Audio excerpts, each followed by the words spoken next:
Inggris lawan Iran pertama menang. Lawan selanjutnya Amerika. Seri. Bapuk. Ya. Iran. Lawan Inggris bapuk. Lawan selanjutnya menang. Nah, lawan ini Wales. ini kalau di Aduh ya. di fans Ronaldo pasti akan ngecen gue ini. Yang jelas bukan Ronaldo.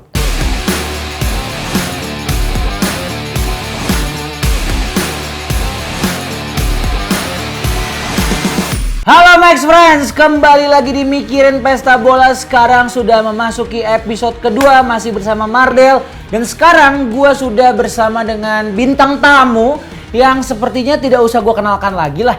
Football it's coming home, it's coming home. Football it's coming home. Inggris pasti juara. Nah, dua-duanya emang dukung Inggris nih.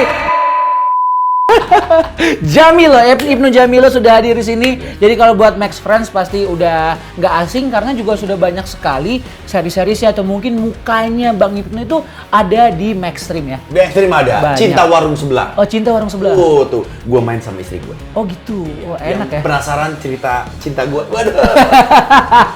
Anyway, kita nggak ngomongin itu, kita akan ngomongin pesta bola yang udah-udah nih. Bang Ibnu, kita melihat babak fase grup banyak sekali kejutan yang bisa kita bilang ini pesta bola yang ada yang bilang seru, ada yang bilang biasa aja, cuman biasanya yang bilang biasa aja itu tim-timnya pada kalah semua. Tapi kalau buat gue ini nggak tahu kenapa ini adalah edisi pesta bola dunia yang paling yang lu bilang tadi kejutannya banyak banget. Jadi kalau ibarat sebuah buku cerita nih atau film, plot twistnya banyak banget.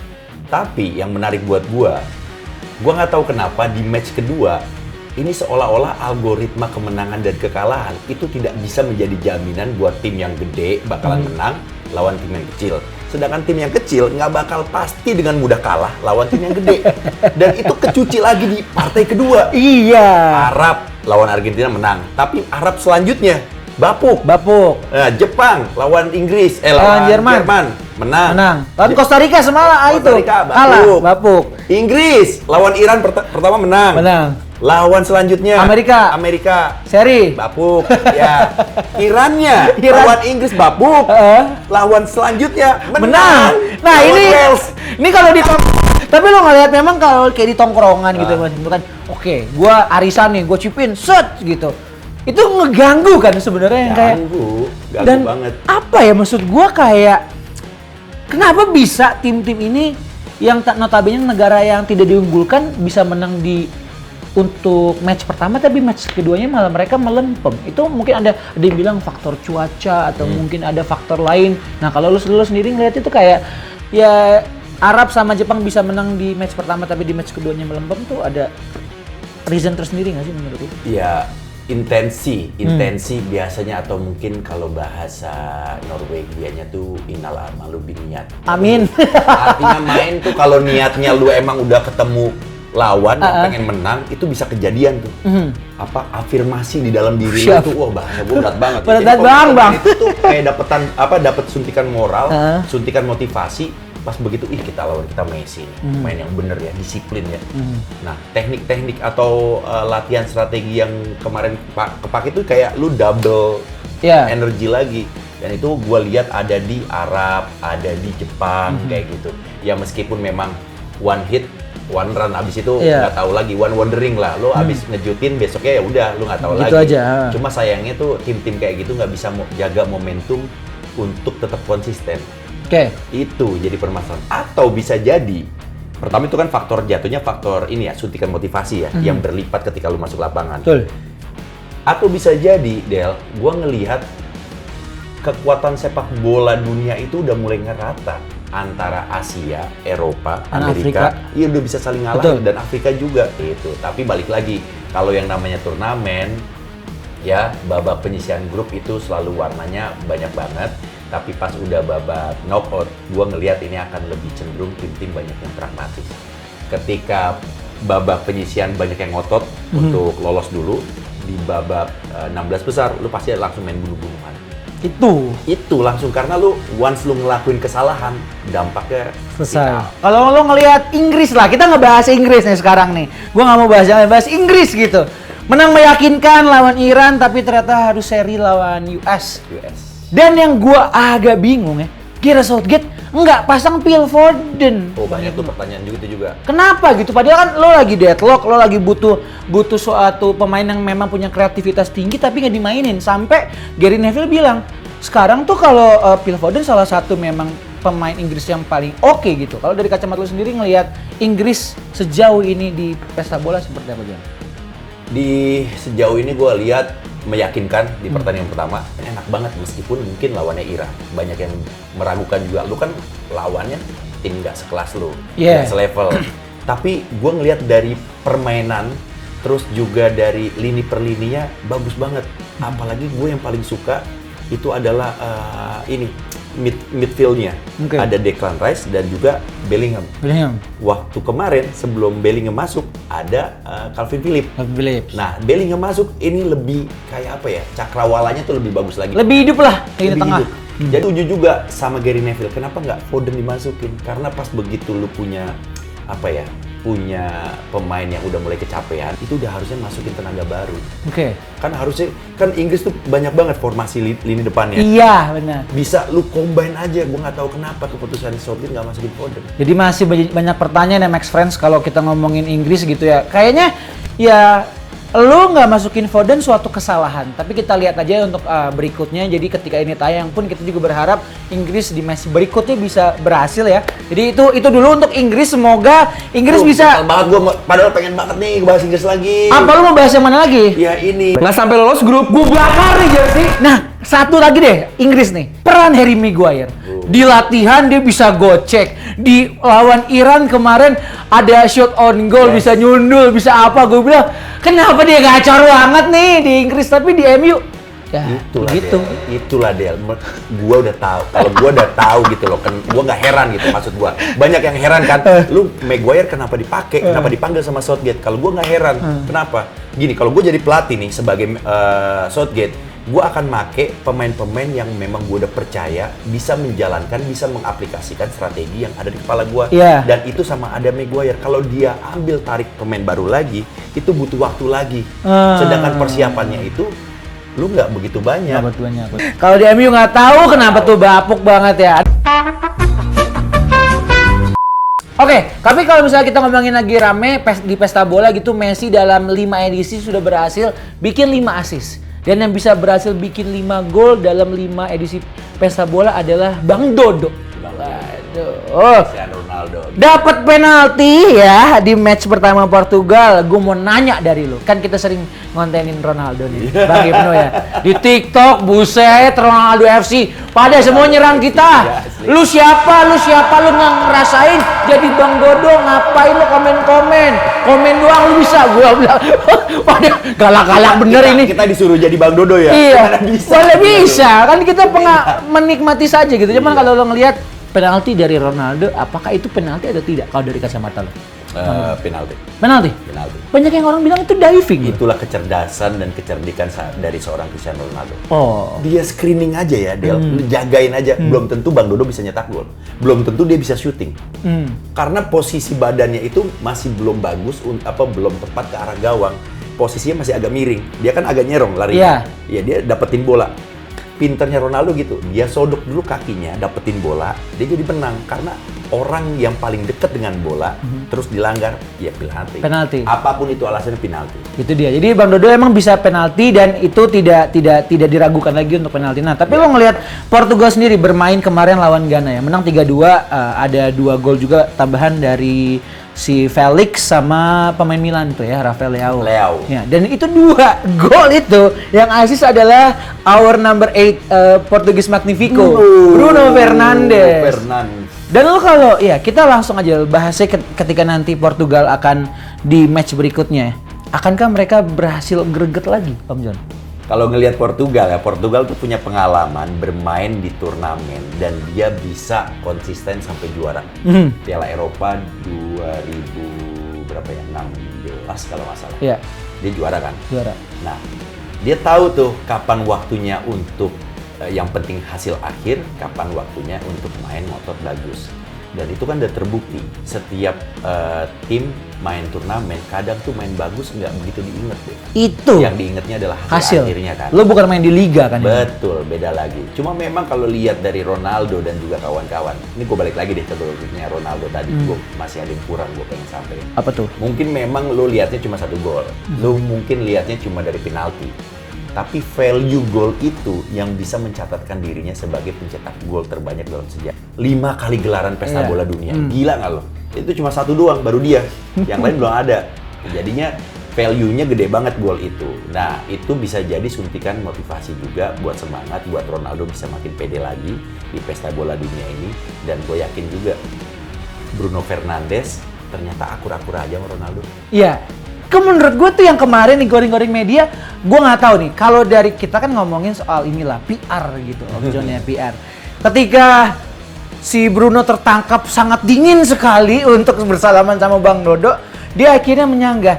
Si siapa Joe Mario kan kayak bilang, ini mah kagak apa-apa guys. Terus Bruno juga nyamber lagi, ya lu mah kagak ngasih makan media pada kecewa. Tapi sebenarnya menurut lo, apakah Bruno Fernandes memang sudah sedingin itu sama Ronaldo? Kalau dari kacamata kita sebagai fans MU ya, Bang Ibnu gimana? Faktor hasil atau efek domino dari Ronaldo wawancara sama Piers Morgan itu pasti ada. Pasti ada ya? Di momen itu ya, gue lihat pasti ada. Makanya mungkin ada sedikit ketidakhangatan atau ketidakharmonisan dalam salaman itu ya, salamannya. Ada, dan itu wajar buat gue.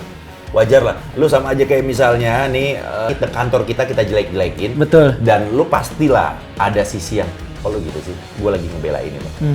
Kok lu ngeludahin tempat kita nyari makan sih? Itu, poin paling penting itu. Jadi buat Max Friends nih, kalau misal lu juga pengen nonton Bang Dodo bisa membawa Portugal jauh, itu lo bisa langsung aja beli paket khusus Piala Dunia di My Telkomsel. Harganya mulai Rp49.000 aja. Lo udah bisa nonton semua pertandingan full sampai akhir nanti ya, sampai finalnya. Dan lo juga bisa nih ya nonton film-film keren kayak gini nih. Tuh, yang ada di sini. Lo bisa langsung tonton semuanya. Jadi itu buat Bang Dodo ya, menurut gua ya Portugal bisa sampai semifinal mungkin. Enggak berat. Berat ya? Berat kayak kalau Portugal. Akan sangat berat, dan kita akan lanjut lagi untuk selanjutnya membahas babak 16 besar di pesta bola. Adakah negara-negara yang mungkin dari analisa kita berdua yang malah tumbang atau malah semuanya lempeng-lempeng aja, tapi setelah yang satu ini. Oke, Max Friends, sekarang kita lanjut lagi nih yang entar-entar ya? Yang entar-entar berarti, John, kita langsung ngebahas untuk prediksi lu. Waduh. 16 besar nih. 16 besar kalau menurut gue banyak yang seru. Nah, menurut lu, negara besar yang tidak akan lolos ke babak 16 besar pesta bola siapa? Pertama kayaknya Jerman sih. Jerman menurut lu? Kayaknya feeling gue, nggak tahu kenapa. Menarik nih. Iya, nggak tahu. Jerman itu nggak terlalu spesial di pertandingan pertama juga. Kemarin lawan Spanyol juga menemukan kesulitan. Ya banyak juga nih, bukan cuma gua doang ya, fans Jerman aja dia malah pesimis sama negaranya sendiri. Oke, Jerman tidak lolos. Menurut gue yang kedua adalah Belgia. Yes, boleh Belgia, setuju, sepakat. Kayaknya generasi Mas udah habis, udah pada tua semua. Karatan. Iya, banyak yang bilang, bahkan pemainnya juga bilang. KDB juga bilang kayak, ini udah nggak bisa nih, Eden Hazard juga nggak bisa. Nggak bisa dipaksain nih. Iya, kayak udah pada turun mesin dulu. Tapi sehebat-hebatnya, sejago-jagonya pengamat ya, untuk pesta bola ini, nggak ada satupun yang tebakannya gue yakin pasti benar. Karena semuanya tuh gue nggak tahu kenapa tiba-tiba algoritmanya aja. Iya, banyak. Berantakan. Kayak media sosial yang suka ganti-ganti algoritma seenaknya aja. Kita lagi seru-seru ngebahas ini, tiba-tiba diubah lagi. Diubah lagi. Jadi Jerman, Belgia yang tidak akan lolos gitu ya. Nah. Berikutnya nih, ada dari grup H. Ada Portugal, Korea Selatan, Uruguay, dan Ghana yang semuanya masih berkesempatan lolos ke 16 besar. Itu sih tipis banget, semuanya punya kesempatan yang sama. Ada Portugal, ada Ghana, ada Korea, satu lagi Uruguay. Wah, gila. Ini kita nge-take episode-nya sebelum Portugal akan bermain di match keduanya. Nah, menurut lo, ini Portugal di match kedua akan lawan Uruguay sebenarnya kan? Iya. Ini nanti kalaupun nanti udah tayang, kalaupun udah ada hasilnya, jadi kita bisa tahu ya tebakan kita salah atau benar. Cuma menurut lo Portugal, Uruguay menurut gua adalah menjadi salah satu kuda hitam. Iya. Dari materi pemain sebenarnya di atas kertas bagus, di atas lapangan belum tentu kan, banyak kejadian. Nah menurut lo Portugal Uruguay akan seperti apa? Gue sih pengennya Uruguay. Meskipun ada Dodo, ada Bruno Fernandes, ada Dalo, gue nggak tahu kenapa ya Uruguay tuh lebih apa ya? Ya gue suka sesuatu yang nggak dijagokan. Iya, kayak Kroasia mungkin zaman dulu ya, tiba-tiba langsung bisa sampai final. Jadi Uruguay dan satu lagi siapa? Yang lolos? Korsel. Oh, yang lolos. Aduh. Gua balik deh gini deh ya. Apa? Ini demi perratingan pesta bola ya. Iya. Oke, Portugal lolos. Gue pengennya sama Korsel. Malah Uruguay yang tidak. Asian Pride. Oke. Ada lagi kalau grup G ada Brazil, Swiss, Kamerun sama Serbia. Menurut gue ya Brazil, Swiss aja kali yang lolos. Apa Kamerun? Brazil enak, paling tim gampang, enak ditonton. Richarlison juga ngejutin juga. Terus ya Brazil lolos lah. Swiss sama siapa lagi? Swiss satu lagi sama Serbia. Waduh, Serbia ini agak-agak kuda hitam juga ya? Iya. Jadi siapa? 3 negara ini ya paling lolos bisa, cuma kalau untuk sampai ke perempat final atau perdelapan berat sih. Berat ya? Berat. Oke. Ini sih yang paling layak untuk bisa lolos terus ya Brazil udah. Brazil, betul. Sisanya ya udah keok lah. Yang bener. Kalau dari grup D, Prancis, Australia, Denmark, Tunisia. Yang nemenin Prancis, udah itu aja gampang. Iyalah, Prancis udah pasti lolos kan. Denmark. Pengennya Denmark.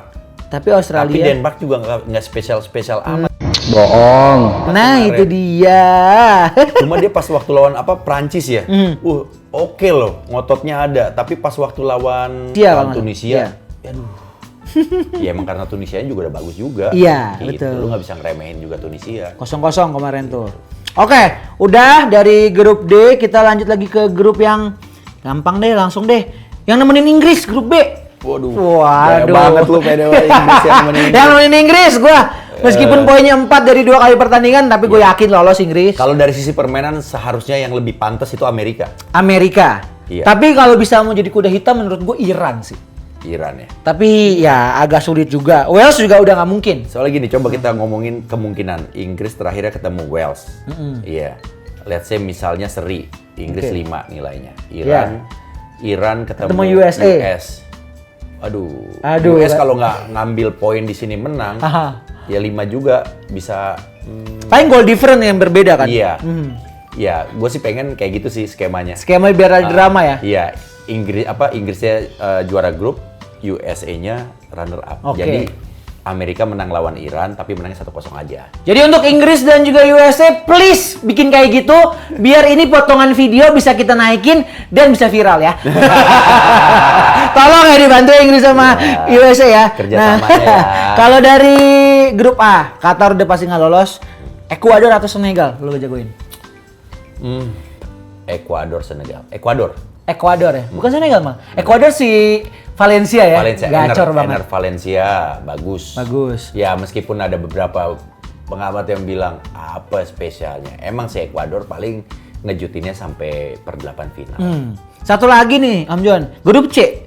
Yang nemenin Argentina, ada Polandia, Saudi Arabia atau Meksiko. Sebenarnya poinnya masih 4-3-3-1 nih, masih tipis-tipis aja. Iya pastinya pengennya sih Argentina lolos ya. Kalau Argentina pasti. Iya. Arab sih kayaknya nih seru nih. Wih seru. Arab. Iya gue pengen Arab. Soalnya Arab secara permainan sendiri menurut gue nggak jelek loh. Tapi gue salut sama permainan pertama mereka yang justru malah ngalahin Messi dan kawan-kawan. Itu dia. Ya dan track record pelatih ini kan bagus juga loh. Waktu megang Maroko, waktu megang Senegal. Punya prestasi si siapa sih namanya? Harvard Rene. Iya. Nah dia bagus banget. Cuma sayang dia kemarin pertandingan keduanya kecolongan aja. Motivasi dan juga terlalu banyak kesalahan elementer lah di permainan pertandingan kedua Arab. Oke, jadi kalau dari semua tadi yang udah kita bahas 16 besar John, yang nemenin Inggris masuk semifinal, tetap gua akan tanya, gua mau lo sebut nama negaranya. Inggris. Nemenin Inggris di semifinal 4 besar. Oh, aduh. Gua mau lo yang ngomong gitu. Coba sebut nama negaranya. Ayo, sebut nama negaranya. Salah ya. Inggris, Prancis, mungkin Argen. Oke. Satu lagi Korea kali ya. Anjir. Udah tuh untuk ya. 4 besar ya. Ya mungkin ya gua nggak tahu sisi bagian kanan bagian kirinya. Tapi mudah-mudahan sih 4 negara itu. 4 negara itu Ya, ada seru. Korea tersempil di sana. Coach Justin pasti tidak suka dengan prediksi ini karena ada Korsel ya. Tapi sehebat-hebatnya dia pasti dia juga salah nebaknya. Ya karena untuk pesta bola dunia ini Lu nggak nganggep Belanda masuk 4 besar, John? Kenapa? nggak nothing spesial. Wow. Nothing spesial. Beneran, sumpah. Tanya aja Justin. Emang Bosen ya bermainnya bosen ya. iya, nggak ada sesuatu apalagi Van Hal. Ya mainnya gitu-gitu aja. Jadi Nggak nggak.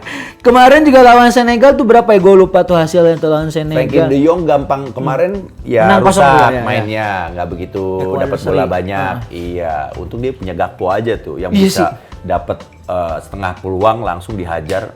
Untung masih seri. Kayak MU tuh Gakpo ya. Wush. Berat nih pembahasan berikutnya aja, Pak. Iya boleh. Bikin program lagi lah buat MU. Nah, tapi satu lagi John, lo ngelihat yang paling subur di pesta bola.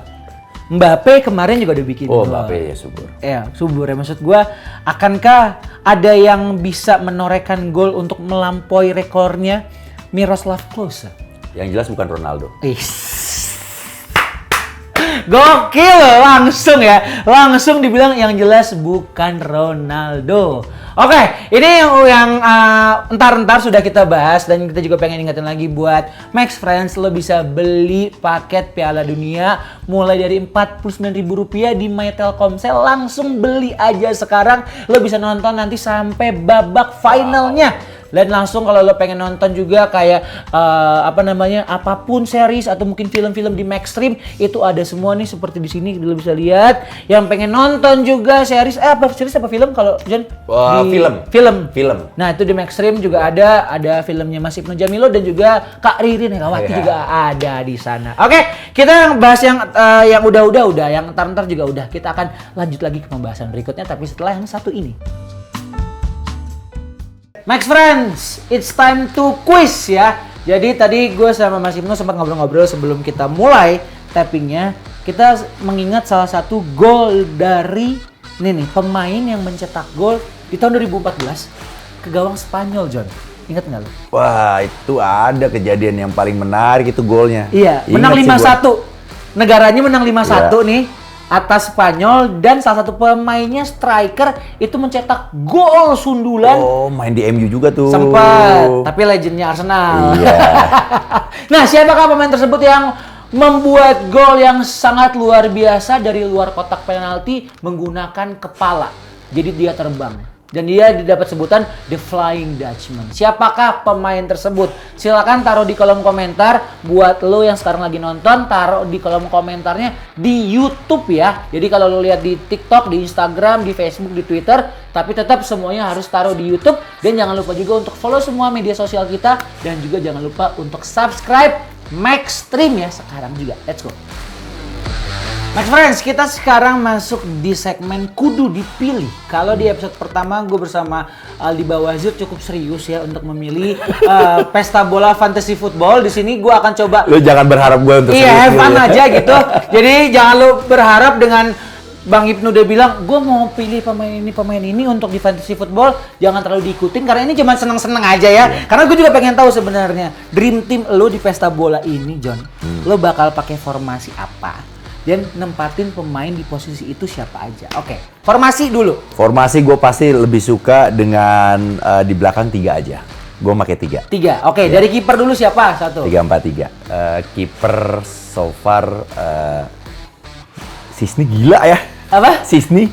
Iya, Sisni ya. Gila loh Sisni kemarin lawan Arab berapa kali tuh matahin peluang-peluangnya. Penyelamatannya. Oke, Sisni. Kalau misalnya 3 back. 3 back, waduh, center backnya, oke, gua akan pakai tetap Lord Maguire. Mampus nggak lo? Lord Maguire gua pakai. Bisa sih mendulang poin sih kalau di fantasy football sih bisa sih kalau ngelihat performanya oke. Ini nggak ngasal langsung pilih Maguire, emang oke performanya di Inggris di oke kan? Iya, saya juga bingung ya. Oke lanjut ya. Martinez, Lisandro bisa tuh. Lisandro. Kemarin juga oke tuh pas dipasang ya dia. Iya, terus siapa lagi ya? Korea. Oh, Kim Min Jae. Ya, yang pemainnya ini Napoli ya? Napoli ya, betul. Kalau nggak salah. Kim Min Jae itu. Napoli, oke, Kim Min Coko. Jae. Oke. Double. Berarti lo nggak mainin 3-4-3 ya? Iya, Oke, gua pakai double pivot aja. Double pivot siapa Jadi dulu? lebih nyerang. Bellingham. Bellingham pasti, oke. Iya, Bellingham gue pakai. Aduh, ini Satu lagi siapa? Harus pivot yang harus kerja keras banget sih. Iya, yang harus kerja keras Pesta tuh, bola yang nih. bisa patah-patahin kan. Kaki orang ini siapa yo? Boleh. Casemiro kali. Casemiro double pivot. Casemiro lah, Oke. Casemiro. Ada 3 sama Bruno. Satu Iya, lagi. Satu lagi yang sebenarnya punya speed nih, yang punya speed. Inggris terus nggak apa-apa ya. Taruhlah Foden lah kali. Foden ya udah paling aman tuh ya. Foden Iya. Bellingham aman. 3 depan ini paling susah pilihannya menurut gua. Karena pilihannya Gua sangat pasti akan amat banyak. taruh ada satu real striker sih. Oke, real striker siapa? Nggak mungkin Ronaldo ya. di fans Ronaldo pasti akan ngecen gue ini. Karena buat gue Ronaldo ya udah tidak begitu membahayakan kecuali selain nama besarnya. Betul. Gitu. Dari sisi permainannya enggak. Tapi taruhlah Messi lah, boleh. Tengah. Oh, yang real depannya. striker ya Messi. Messi, ya cobalah real Messi. striker. Kiri kanannya? Kiri kanannya Mbappe. Oh nggak mau dari Brazil tuh yang lagi gacor di Madrid? Richarlison. Si ini Vini atau Rodrigo? Enggak. Kurang. Siapa depannya? Gue tukar ya. Harry Kane tengah. Iya. Harry Kane sama Giroud bagusan Giroud kali? Enggak, gue ada Harry Kane.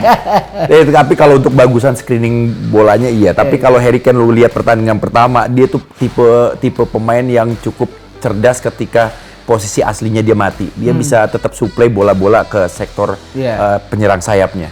Jadi tengahnya gue mau tetap Harry Kane, itu ditopang sama Messi dan juga Mbappe. Messi dan Mbappe luar biasa. Jadi menurut lo bagaimana Max Friends? Tadi pilihan fantasy football dari Mas Ibnu gitu ya untuk di episode ini. Gue tahu deh nih. Jadi sambil gue juga pengen ingetin buat lo nih Max Friends ya. Lo bisa beli paket Piala Dunia di My Telkomsel mulai Rp49.000. Lo udah bisa nonton semua pertandingan sampai nanti di babak final. Dan gak cuma itu aja, lo juga bisa dapetin privilege untuk bisa nonton berbagai film-film keren yang ada di Maxstream seperti ini nih. Film gua ada dong. Ada bang, di sana nonton aja semuanya bisa lihat di sini.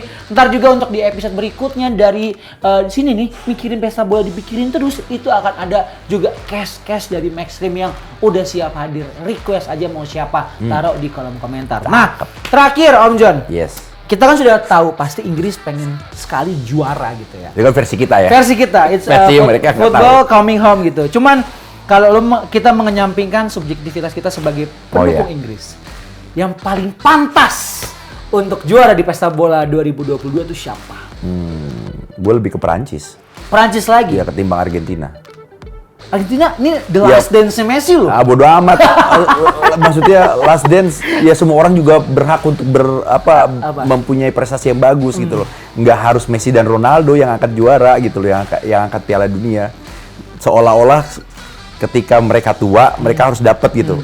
Ya kalau emang yang mudanya lebih berhak untuk dapat, kenapa enggak? Jadi, emang Mbappe nggak boleh punya keinginan angkat Piala Dunia? Emang siapa? Harry Kane nggak boleh? Boleh lah. Jadi menurut lo di pesta bola di tahun ini untuk Ronaldo dan Messi malah mereka tidak akan dapat dua-duanya? Feeling gue sih enggak. Feeling gue nggak dapat mereka.